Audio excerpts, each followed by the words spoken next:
This session I'm going to be talking about the gas laws and the relationship between pressure, volume and temperature. To start off with, though, I want to talk about pressure a little bit. So, I'm going to start off with some thought experiments. Why does a sharp knife cut easier than a blunt knife? Why can you push a drawing pin into a wall, but your thumb can't push into the wall in the same way? Why does a woman wearing stilettos potentially damage a floor more than an elephant would by walking by? All of these ideas are related to pressure. Pressure depends on two things: the amount of force applied and the area on which the force is applied. So it's calculated by force divided by area, and using SI units, that's newtons per meter squared, or quite often we see this as pascals. Now, with this bit of knowledge, I just want to get you to think about a few calculations.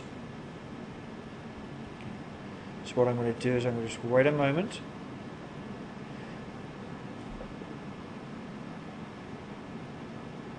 Ask you to pause if you need to.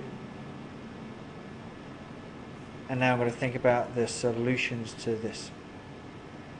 First question is simply 1,000 newtons per meter squared. For the second question, you need to think about converting the area of centimeters squared into meters squared. Now please remember the trick here. The trick here is that centi, which it would stand for 10 to the minus 2, has been squared. So in meters we've got 20 times 10 to the minus 4 meters squared. With that bit of knowledge, then it's quite straightforward to work out that the pressure is 5,000 newtons per meter squared. Next question gets you to think about a value for pressure which is not in SI units, 100 newtons per centimeter squared. Now you can do your conversion either before or after here. So you can work out quite quickly that the area of the floor she was standing on, if her weight was 5,000 newtons, so the force was 5,000 newtons, it would mean the area would be just 5 centimeters squared. And this could be converted into meters squared by 5 times 10 to the minus 4 meters squared. Final question, again gets you to think about, this time, how many centimeters are there in 1 meter squared?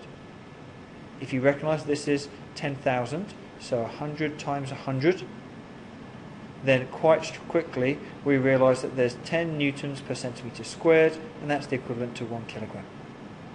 So that's my pressure warm-up. Now let's think about the gas laws. Now I'm going to consider the gas laws as the relationship between pressure, temperature and volume of an ideal gas. Now I've put the ideal gas in, and I'm going to mention it very briefly here. Ideal gas is a model. It's kind of the perfect world. It gets rid of all the complexities of the real world and allows us to think about gas in its purest form. So for this model to work, the assumptions made are that the gas particles are so small they take up no volume compared to the volume of the gas. The particles are in constant straight motion, only colliding with themselves or the container they're in. There's no attractive repulsive forces between the particles. All collisions are elastic. And finally, the average kinetic energy of the particles is directly proportional to the absolute temperature. So these are just some of the ideas behind the ideal gas model. It doesn't get in the way of what we're learning about now, but it's something to keep in the back of the mind, is that this is an ideal model rather than the complexities of reality. So the gas laws. The first gas law was introduced by Robert Boyle. Robert Boyle investigated the relationship between volume and pressure at a fixed temperature. So this would be known as isothermal. Having come up with this relationship, it was obviously named Boyle's law. Now, Boyle's law recognized that there was an inverse relationship between pressure and volume. This means that the pressure times volume of one situation is equal to a constant which is equal to all situations with the same mass of gas is involved. So if I double the pressure, I'm going to half the volume. If I quadruple the pressure, I'm going to quarter the volume.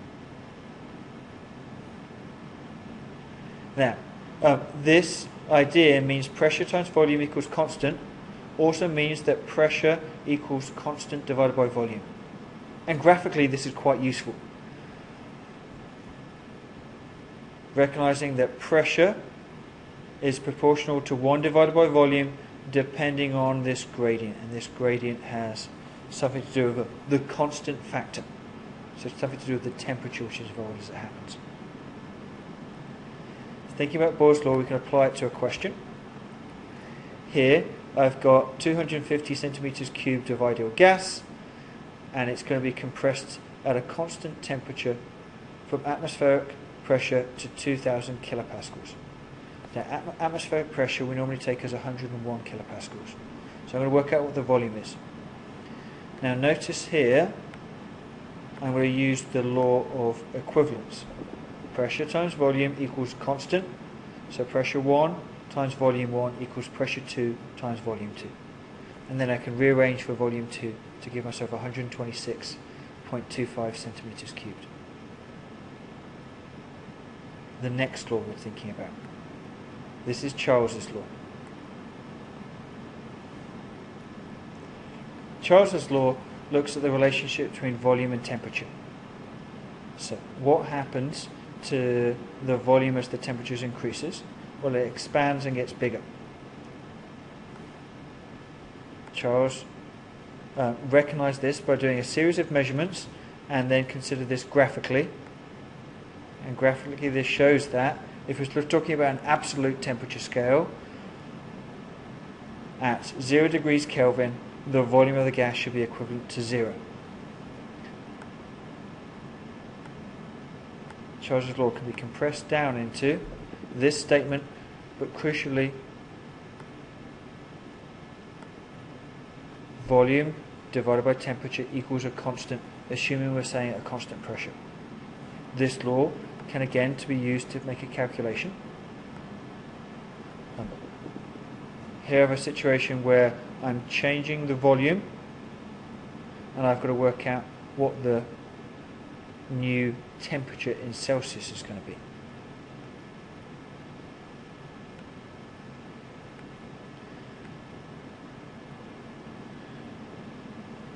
So here I recognize that my initial volume,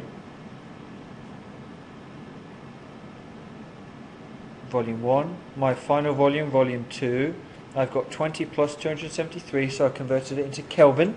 Remember, it goes on the absolute scale here, so working in Kelvin is very important, and gives me a final value of 351.6 Kelvin, or 78.6 degrees centigrade. Gay-Lussac's law is the final one we're going to talk about. In this situation, Gay-Lussac maintained the volume and looked at how the pressure changed as temperature altered. Graphically, again, this shows a relationship which is proportional. So the absolute pressure and the absolute temperature of the ideal gas go through 0. And when we look at this law in words and in formula, Gay-Lussac's law is the absolute pressure of a mixed mass of an ideal gas at a constant volume is directly proportional to its absolute temperature. And here we again see pressure divided by temperature equals a constant, assuming we're working at a constant volume. A problem now? So this time we're thinking about how to calculate the gauge pressure to which the gas was subjected. Now, just remember, the gauge pressure means the atmospheric pressure or the additional pressure to the atmospheric pressure. So it's what value we find out minus 101 kilopascals.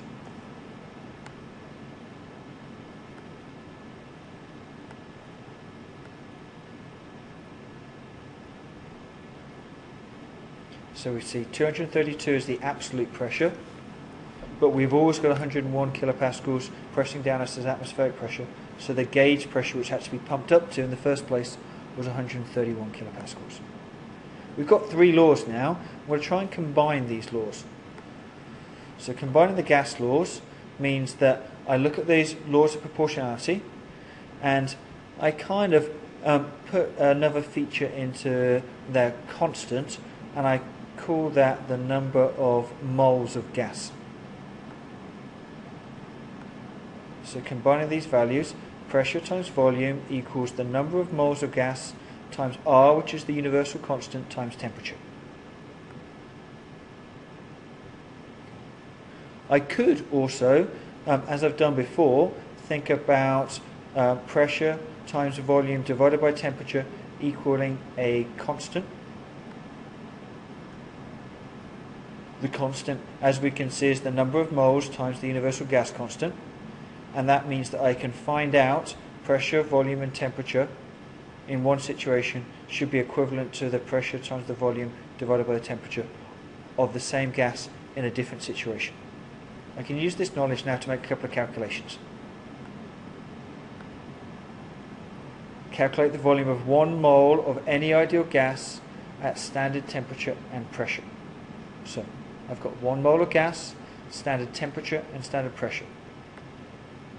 Standard temperature is normally known as 0 degrees centigrade, and pressure is 1 atmosphere. So 1 atmosphere, as I've mentioned earlier on, is, well, I actually didn't mention that earlier on, 1 atmosphere is equal to 1.013 times 10 to the 5 pascals. With this knowledge, I can work out that 1 mole of gas is going to take up 22.4 litres of volume. Final calculation here. This time I've got a situation where I want to find out the volume of a gas when the pressure and the temperature change in two situations. But again, I have all the information I need to know. I've got the original pressure, volume and temperature, and I've got the final pressure and temperature. So the only unknown is the final volume. I can place those numbers in and work out the final volume is going to be 65.2